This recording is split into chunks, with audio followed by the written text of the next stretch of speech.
খেলা প্রেমীদের উৎসাহ প্রদানের জন্য ও মোবাইল বন্দী ছেলেমেয়েদের খেলার মাঠমুখী করে তুলতে ক্রিকেট টুর্নামেন্ট আয়োজিত হলো পঞ্চায়েতের পক্ষ থেকে। সাগরদিঘির পাটকেলডাঙ্গা গ্রাম পঞ্চায়েতের তত্ত্বাবধানে বেশ মজা করে আয়োজিত ক্রিকেট টুর্নামেন্ট। সাগরদিঘির বিভিন্ন গ্রাম পঞ্চায়েতের টিম এই খেলায় অংশ নেয়।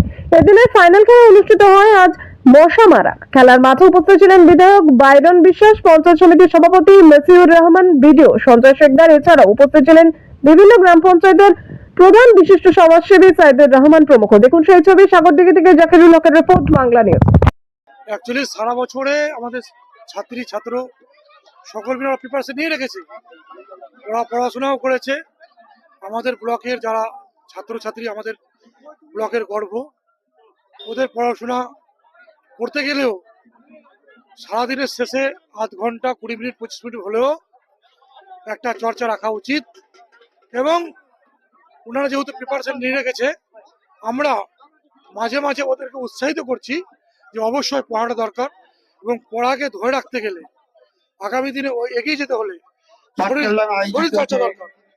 শরীর চর্চার জন্য প্রয়োজন খেলা, সবসময় খেলা না, কখনো কখনো প্রয়োজন খেলা। আর আমরা সেই মাধ্যমেই যা রুটিন মেনটেন করে এলাকার যে পরিকাঠামো, শিক্ষার পরিকাঠামো যাতে নষ্ট না হয় সে দিকে লক্ষ্য রেখে আমরা খেলা খেলাচ্ছি। এই সেন্টারে, মাধ্যমিক সেন্টারে কি আপনাদের পক্ষ থেকে তাদের জন্য কোনো উপহার নিয়ে যাবেন?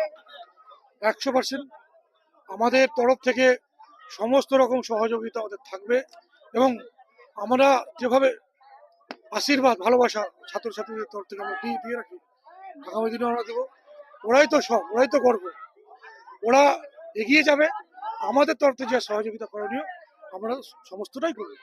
আগামী দিন আমার ইঞ্জিনিয়ার সাহেব মধুদা আমাদের এই খেলাতে প্রথম উৎসাহ করেন, তারপরে সকল মেম্বার এবং সবাই মিলে আমরা একটা ভাবি যে 11টা টিম খেলা শুরু করব। তারপরে যখন খেলা শুরু হয় খুব ভালোই লাগলো, ফার্স্ট সেকেন্ড থার্ড, তারপরে এসে আজকে যে ফাইনাল খেলা হলো খুব ভালো লাগলো। ফাইনাল খেলাতে খেলাধুলার পাশাপাশি আপনারা শিক্ষণীয় যে বিষয় সামনে মাধ্যমিকের ছাত্রছাত্রীর জন্য মাধ্যমিক সেন্টারে আপনারা কি উপহার সামগ্রী নিয়ে যাবেন চিন্তা ভাবনা আছে কি? খাতা পেন এগুলো দিব, উৎসাহ করব যাতে তাদের পরীক্ষা ভালো হয় এবং কোশ্চেনও ভালো আসুক, পড়াশোনা যাতে তাদের মনে থাকে। এইভাবে এই খেলাধুলা যদি চালু থাকে, আপনি দেখবেন খেলাধুলার সময় বাচ্চা ছেলেরা কিভাবে উৎসাহিত হচ্ছে এবং তারা মাঠমুখী হচ্ছে আস্তে আস্তে। কিছুদিন আগে ছেলেরা মোবাইল মুখী হয়েছিল, অনেকটা এই খেলাধুলার ফলে ছেলেরা মাঠমুখী হচ্ছে। এটা একটা ভালো দিক। খেলার সঙ্গে সঙ্গে আমি যারা খুদেরা আছে একটা অনুরোধ রাখবো, খেলার সঙ্গে সঙ্গে শিক্ষার ব্যাপারটাও তাদেরকে মাথায় রাখতে হবে। এবং আমাদের যারা রাজনৈতিক নেতৃত্ব আছে, খেলাতে আমি মনে করি দলমত নির্বিশেষে খেলা একটা এমন জায়গা সেখানেতে সব এক হওয়া যায়।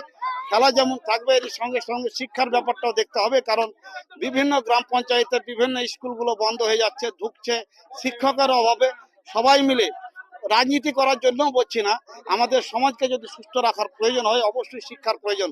শিক্ষা আনে বিপ্লব আনে চেতনা, এটা অঙ্গাঙ্গিভাবে জড়িত। তাই শিক্ষা মান দিন দিন কিন্তু পড়ছে, অথচ শিক্ষকদের বেতন দিন দিন বেড়েই চলেছে। আমি শিক্ষক মহাশয়দের কাছে অনুরোধ করব,